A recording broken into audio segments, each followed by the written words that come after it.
The Walls Go Up, August 15, 1918. It started with a few coughs and body aches. Then it moved to fever, chills, and dizziness. Everyone had read of the symptoms that were not supposed to cause any concern. The same symptoms that were spreading from town to town throughout the country. All over Manifest, people were showing signs of this influenza.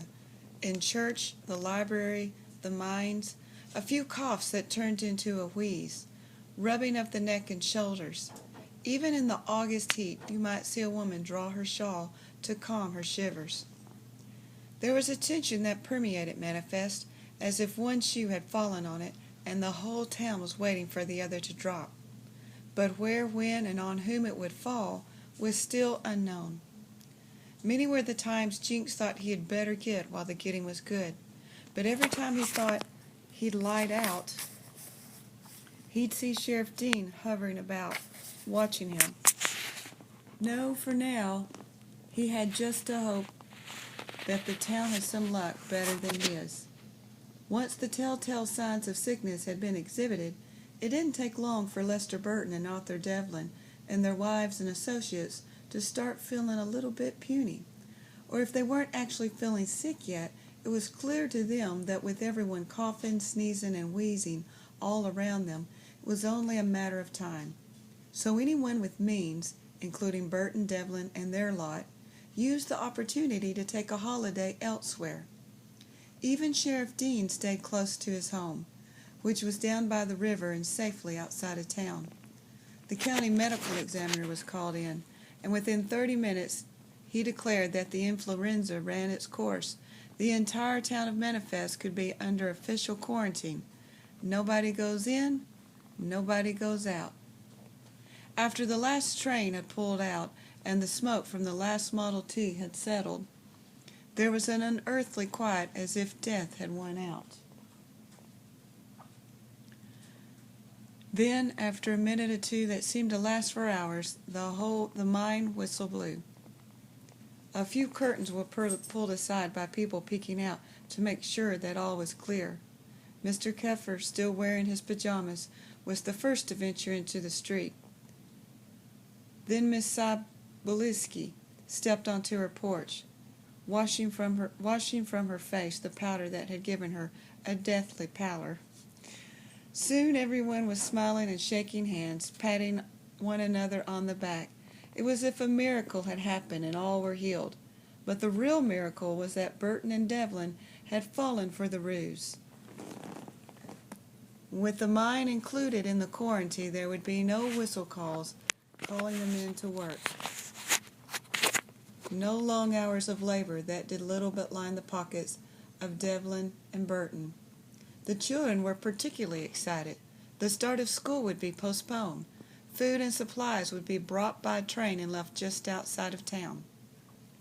Word spread quickly, and soon Stuckey, Saboliski, and the McIntyre boys, Danny, Michael, Patrick, and Sean, and the Santonio brothers, and even 9-year-old Rosa Santonio, who is as pretty as pie but as rough and tumble as the big boys, all climbed trees or perched themselves on rooftops, appointing themselves sentries of Manifest. They would stand guard to keep a careful eye on anyone approaching from the outside. Among them all, Jinx was hailed as the local hero for coming up with the greatest scheme ever. But the greatest scheme ever would involve a lot of work. While the trees were lined with young sentinels keeping watch, the adults would be busy making one thing that had brought in any money of late, the combined concoction of Shady's hooch and Velmatee's elixir. Mama Santonio donned an apron and led the women in shucking corn. Greta Ackerson and Etta Sabolski rolled up their sleeves and joined in.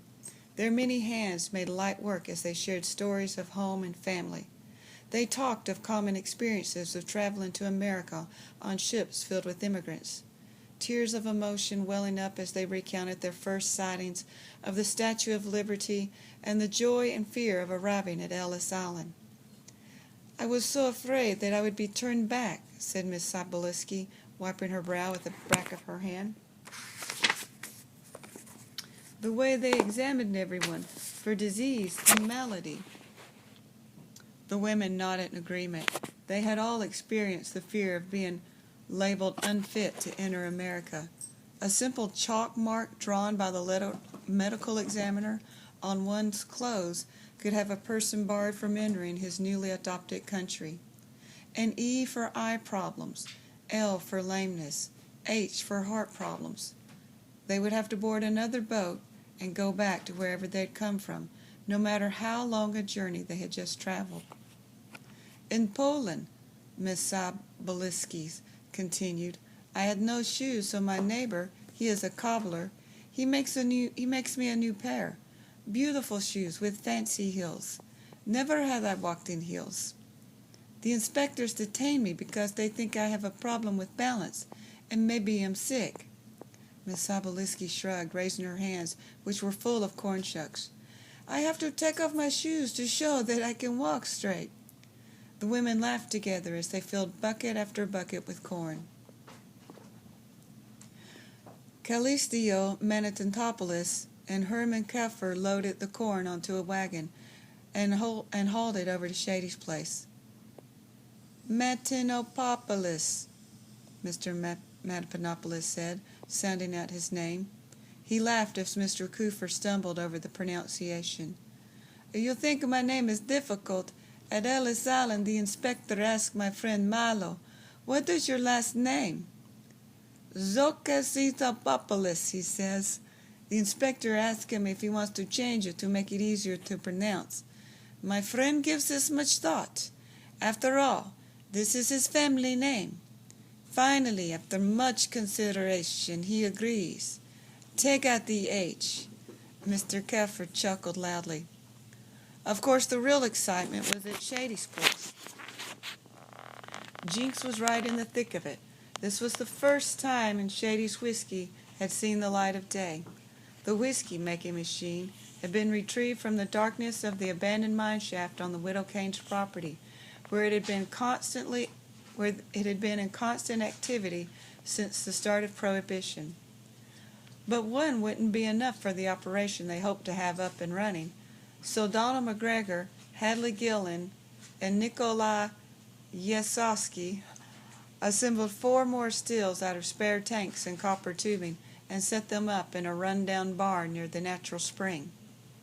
This gave them an easy supply of water and an out-of-the-way location to run their operation. But it was as if Shady himself was also thrust into the light of day, and he was left stunned and unsteady. He reached for a bottle of whiskey stashed under the eaves overhanging the back steps, just a sip to stop the shakes and give him a little liquid courage. He uncorked the bottle and moved back into the shadows of the eaves. The back screen creaked open, and Jinx stood beside him. Come on, Shady, you can do it. Just show him what you know. Shady ran the back of his hand over his whiskery face. I don't know anything. Jinx's voice was calm and steady. Right now there's only one thing these folks need to know, and you're the only one who can teach them. Shady stood a full minute before placing the cork back in the bottle. He returned it to its hiding spot above the step in the warm daylight as Jinx held open the screen door. Then Shady oversaw the process with the watchful eye of a master craftsman, wanting each of his apprentices to learn the art of his trade. He seemed grateful to have Jinx nearby for moral support. That's right. Keep the burner low, Mr. Cooper. We don't want to scorch the mash. Casimir, why don't you get another batch going in that tank over there? Corn, water, yeast, and sugar, he said, rattling off the contents of a time-honored recipe used by bootleggers throughout many a dry region. I knew a guy in Chicago, Jinx said. He scorched the sugar to make a richer color. Shady shook his head. It may be wrong to make whiskey, but there's a right way to do it. The first batches of mash fermented day after day, with any number of men standing by like children in Mama Santoni's kitchen, stirring, smelling, eyeing, wondering. On the 9th day, Donald McGregor stood at a simmering tank.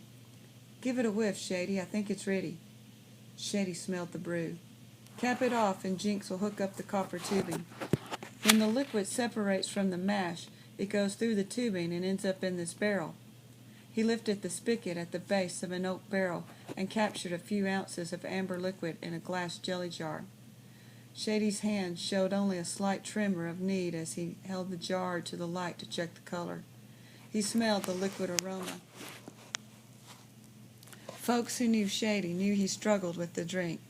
So when he poured the whiskey back into the barrel and said, It's ready for Bellomy-Ezell elixir," everyone understood that was to be the code of conduct. Not a drop would be had by any man there. Jinx and Shady hauled the first barrel over to the high school. Miss Larkin caught sight of them on the front steps. "Shady!" she called in a shrill voice. "Shady Howard!" They pretended they didn't hear her and walked into the high school and down the hall to the chemistry room. Miss Larkin had been working Jinx pretty hard, making him weed her garden, clean out closets of her husband's old papers. Worst of all was sitting down for afternoon tea carrying on what she called polite conversation, which, in her estimation, was something every gentleman should be capable of doing. So it was understandable that Jinx would wish to keep his distance. But as Miss Larkin stormed in behind Shady and Jinx, all three stopped dead in their tracks. "What's that smell?" Jinx rubbed his neck as the pungent odor practically singed his nose, clear to the back of his head. Hattie Mae looked up through safety goggles while Bellomy-Ezell stood century over the several beakers of clear liquid warming over Bunsen burners. A fermented mixture of corn, castor oil, eucalyptus extract, menthol, iron, and potassium and calcium, Hattie Mae answered. "Nothing that wasn't in it when your never-do-wells took it upon yourselves to play hanky-panky with my elixir," Bellomy-Ezell said, jolting some notes on a clipboard. Her safety goggles looked like bulgy fly eyes against her narrow face. Shady and Jinx both knew they'd have to tread lightly, as Bellomy-Ezell was not completely on board with their endeavor. "How do you make so much with just those little beakers?" Jinx asked. "This is what is called the base mixture," Bellomy-Ezell answered, "which you would know if you ever showed up to my chemistry class. This syrup combined with manifest spring water is an exact 4-to-1 ratio, makes up a palatable and restorative elixir." "Velma," Miss Larkin interrupted, "surely you are not going to participate in this," she struggled for the right words, "this charade. My husband, the late county appraiser, would be rolling over in his grave at this exercise in depravity. Why, I've a mind to telegraph my sister's boy in Topeka. He works in the governor's office.